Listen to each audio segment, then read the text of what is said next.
Assalamualaikum warahmatullahi wabarakatuh. Selamat berjumpa kembali dan salam sehat selalu untuk Anda semua bersama keluarga Anda tercinta. Berjumpa lagi dengan Wahab Sarani Channel di sini. Kali ini saya ingin membahas terkait dengan cara lancar berbicara di depan kamera. Bagaimana selanjutnya? Simak terus. Jangan lupa subscribe, klik lonceng, dan beri komentar. Jangan lupa like juga ya. Oke, ciao.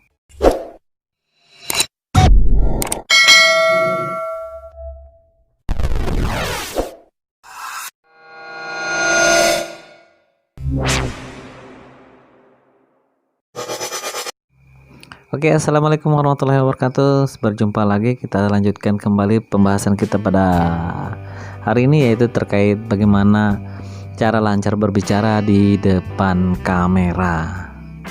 Oke, langsung kita bahas pelan-pelan agar Anda menjadi jelas. Kita simak baik-baik. Jangan lupa tonton terus sampai habis agar Anda bisa memahami terkait Anda bagaimana menguasai suatu bahasa kita dalam menggunakan pada saat kita mengupload video, bagaimana Anda menggunakan bahasa Indonesia yang baik dan juga bisa dimengerti dan dipahami. Semua itu terkait dengan bahasa kita sehari-hari yang kita biasa gunakan. Nah, pertama ya itu kita lanjut saja. Pada umumnya kita berbicara di depan kamera itu menjadi hal yang menantang bagi setiap orang. Nah, jika mereka tidak berbiasa, maka itu menjadi agak sedikit kaku dan sedikit agak kurang luas. Nah, keluasan berbicara di depan itu, yang di depan kamera, memerlukan latihan dan trik-trik yang tersendiri. Nah, hal ini untuk mendorong untuk penonton Anda merasa tidak bosan, kayak gitu guys ya. Nah, dengan cara berbicara kita, yuk kita simak dulu ya. Saya membuat listnya sudah sesuai seperti yang saya lakukan seperti biasa. Saya membuatkan skrip di depan. Kita lanjut ya. Yang pertama, bagaimana kita berbicara. Yang pertama yang harus kita lakukan berlatih di depan cermin guys. Nah, hal ini juga bisa kita membuat latihan secara kontinu atau dengan secara biasa kita melakukannya. Bisa kita lakukan dengan berbicara di depan cermin.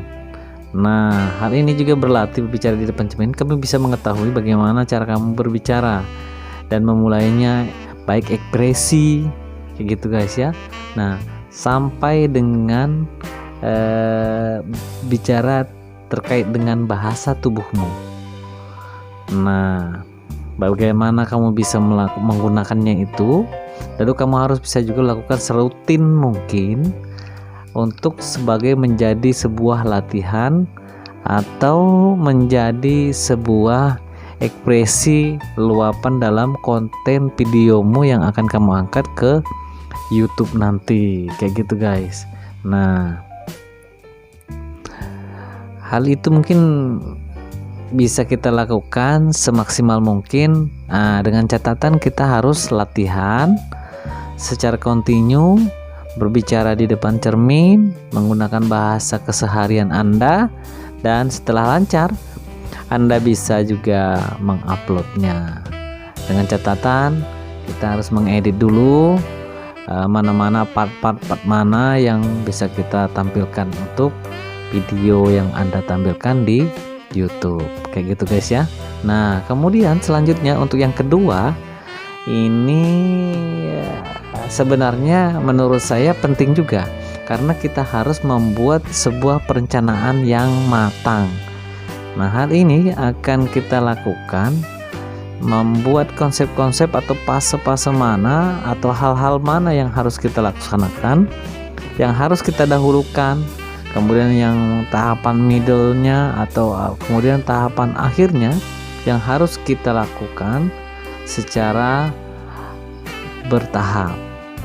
Milestone ataupun tahapan-tahapan tadi tuh yang harus kita kerjakan bisa terkonsep, sehingga nanti apa yang akan kita keluarkan pada saat kita mengupload video itu sudah semaksimal mungkin, sehingga penonton Anda menjadi lebih terkesima dan juga memberikan kenangan atau memberikan sebuah penafsiran bahwa Anda mahir dalam membuat perencanaan yang matang. Nah, selanjutnya ya, kita lanjut.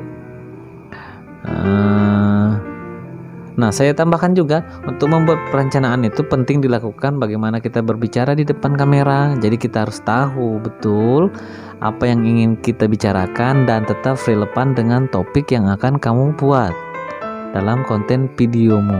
Nah, kamu juga bisa membuat poin-poin yang harus menjadi panduan pada saat kamu berbicara. Namun, jika kamu masih kesulitan untuk merangkai kata-kata saat berbicara, kamu bisa membuat skrip. Nah, seperti saya ucapkan sebelum-sebelumnya, kita harus membuat skrip atau konsep yang harus kita ucapkan pada saat kita mengupload video. Dengan membuat skrip, kamu bisa membacanya saat take video atau pengambilan video, sehingga akan memudahkan kamu. Tapi juga perlu diingat, hati-hati jangan sampai kamu terlalu fokus membaca dan akan terasa boring kayak gitu guys ya. Nah, oke, kita lanjut lagi ya. Nah, next, saya juga ingin mengungkap poin selanjutnya, yaitu terkait dengan gunakanlah bahasa sehari-hari dalam saat Anda berbicara. Mengapa demikian? Karena saat Anda berbicara di depan kamera, hindarilah kalimat-kalimat yang terlalu panjang dan kompleks. Kompleks itu terlalu lebar atau terlalu banyak guys. Nah, gunakanlah bahasa yang mudah dipahami dan juga kalimat yang tidak terlalu panjang. Nah, gitu guys maksudnya. Hal tersebut akan membuat penonton bingung dan merasa bosan, dan kamu tidak mau kan kalau seandainya orang menutup videomu pada saat kamu sedang belum maksimalnya pada saat poin-poin yang harus kamu lihatkan kepada penonton atau tunjukkan kepada penonton kayak gitu guys. Nah, karena bahasa yang kamu gunakan itu sulit untuk dimengerti atau mereka kurang memahami. Itu hal pokoknya ya, intinya. Oke, kita lagi selanjutnya, yaitu next, melatih tone suara dan body language. Body language itu yang gini, yang pada saat kita begini. Nah, gitu.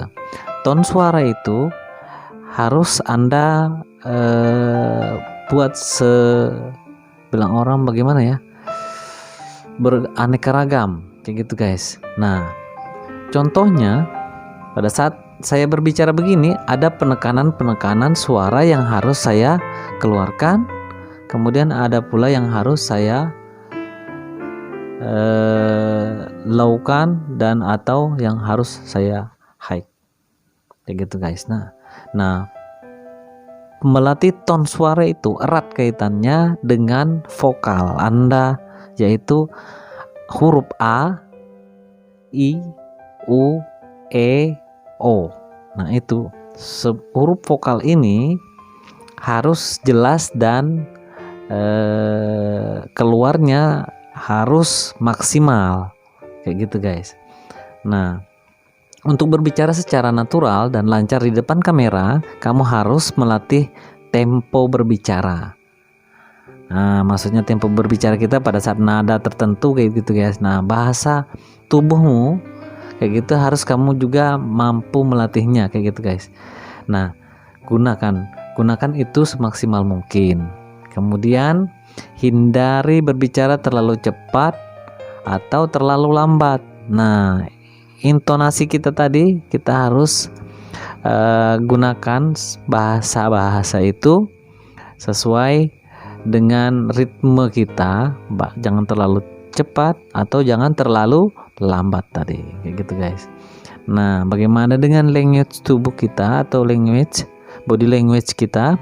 Nah, untuk body language jangan terlalu banyak menggerakkan anggota tubuh karena membuat pusing para penonton.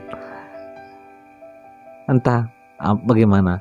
Jadi sebaiknya mungkin kurangi terlalu banyak bergerak sehingga penonton fokus akan apa yang kamu ucapkan dan apa yang kamu berikan kepada mereka. Nah, artinya influence-nya atau apa yang kamu berikan kepada penonton, yang kamu sodorkan kepada penonton, mereka bisa memahaminya dan bisa mendengar suaramu dengan baik karena kamu sudah mempunyai tone suara yang bagus atau ritmenya, dan juga baik panjang atau kecepatannya, ataupun jangan terlalu lambat, jangan juga terlalu cepat, dan body language-mu jangan terlalu berlebihan atau over ya. Nah, selanjutnya ya, kita bahas lagi. Nah, sebaiknya sebelum kamu melatih di depan kamera, lakukanlah sebuah pemanasan. Mengapa ini sangat penting? Karena sebelum kamu memulai berbicara di depan kamera, lakukan pemanasan tubuh atau suara terlebih dahulu. Kayak gitu guys. Itu sangat penting karena untuk melatih mimik wajah Anda dan juga melatih lidah agar tidak terlalu keluh atau kaku pada saat Anda berbicara di depan kamera. Kayak gitu. Nah, hal penting lainnya adalah saat kamu membuat video, kamu harus dalam kondisi pikiran yang tenang, santai dan rileks, sehingga apa yang harus kamu harapkan atau apa yang kamu pikirkan bisa tersampaikan. Tentu saja dengan tersampainya itu ada improvisasi pemikiran-pemikiran yang kamu berikan kepada penonton. Nah, hal ini membuat mereka menjadi lebih bergairah menonton video yang kamu tampilkan. Nah, dengan suara, dan kemudian lakukan latihan suara yang melafalkan huruf tadi ya, vokal tadi a, i, u, e, o, dan artikulasi yang jelas. Oke, next ya.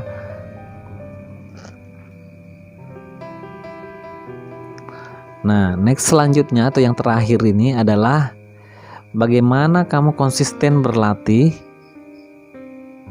Nah, ini hal penting karena cara terakhir yang paling penting adalah yaitu berlatih terus-menerus atau konsisten. Jika kamu terbiasa dengan berbicara di depan kamera, maka kamu bisa bersikap natural, muncul dengan sendirinya. Hal ini menjadikan dirimu menjadi passionmu yang harus kamu tampilkan, seperti itu guys. Nah, lakukan hal di atas secara teratur. Nah, kamu bisa berlatihnya dengan cara membuat video iseng-iseng, jadi kamu bisa memaksimalkan kemampuan dirimu sendiri. Setelah itu kamu bisa menontonnya, mengevaluasinya, lalu apa yang masih kurang dalam video yang kamu berikan pada saat kamu berbicara di depan kamera tadi. Nah, memang awalnya pasti akan terasa canggung, namun akhirnya nanti bisa membantumu untuk mengevaluasi apa video dan di mana kekurangannya, kayak gitu. Kita harus juga memahami bagaimana kekuatan Anda, kekurangan Anda, kemudian peluang-peluang Anda, serta tantangan apa yang harus kita hadapi saat kita mengupload video, apa yang harus kita perbaiki, sehingga nanti pada saat kita selesai membuat video dan membuat konten bisa maksimal secara natural dan bisa diberikan kepada penonton secara maksimal pula. Oke, itu dari saya. Sekian, terima kasih atas perhatian Anda, dan saya ucapkan terima kasih, dan bagi Anda yang baru bergabung, dan saya ucapkan terima kasih sudah bergabung, dan jangan lupa juga subscribe channel saya, Wahab Sarani Channel, kemudian tekan tombol lonceng agar Anda mendapatkan notifikasi dari kami yang video-video terbaru kami, dan jangan lupa like dan komentar dan share ya. Oke, terima kasih atas perhatian Anda. Sampai jumpa di next video berikutnya. Saya Wahab Sarani Channel mengucapkan terima kasih. Salam YouTuber Indonesia. Bye bye.